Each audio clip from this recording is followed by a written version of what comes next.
Colonel Blankenship, Colonel being his actual first name, was the chemistry teacher. He was there for said period of time, and he despised the evenings when it was a parent-teacher conference night. And you know, depending on whether or not you were taking that class, your parents might come in and talk to him.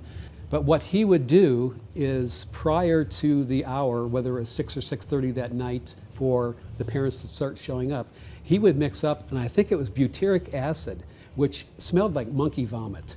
And he would pour it in the garbage can. I mean, it would permeate the room, and he was convinced that he had the shortest parent-teacher conferences due to the fact that it smelled so badly, and it did. He was just wild. I mean, he would just mix things together and they'd start foaming and smoking, and you know, he just was different. The great Karnak, what a wonderful teacher he was. David Wallenfels, history professor, history teacher, really made learning fun. And what I remember, he always had his predictions.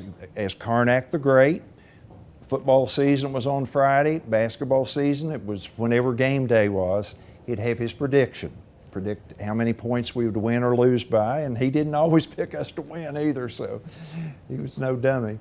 As we would come around the front of the building, up in the upper windows, Mr. Wallenfels would be up there. And we'd walk by, and he would simulate that he was picking boogers and flicking it out at the band. Oh my gosh, Miss Melvin. Ms. Melvin. I love Ms. Melvin. Miss Melvin, who was a legend. We knew about Miss Melvin before we walked through the front door freshman year. We've heard all the stories about her, and I unfortunately had her. And I was so afraid of her. And she was a very unique person because she was germophobic. And so if you went up to her desk and asked her a question, she would spray the desk with Lysol, you know, because she was so afraid of germs. Do you remember when you sit down at your desk and you scoot your chair up? She would sit down and take the desk and go, whoop. And we'd all go.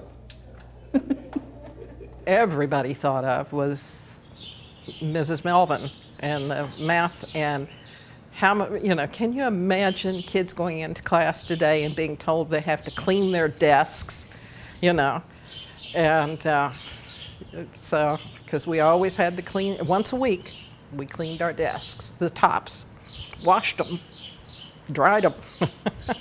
I love Ms. Melvin. Ms. Melvin would tell you straight from the shoulder the way things were. She didn't care. That was it. You weren't supposed to go to school without socks. And I think it was Jack Barber that got called out on not wearing socks. And Ms. Melvin was asked, I'll tell you what I think. Jesus Christ walked this earth for 33 years. He never saw a sock. Got to wear socks to amount to something. It's news to me. I don't wear them. Beverly Melvin, everybody's already talked about it. She had handkerchiefs that were this big, and she had Lysol, and she would pull it out and she'd spray all around, you know, every time you come up to her desk, and she'd pull her Kleenex out of her bra and blow her nose and stick it back in her bra. Yes. Yes. The thing about slapping cold cream on her hands and it would be dripping out because she didn't want her hands to dry out from the chalk dust.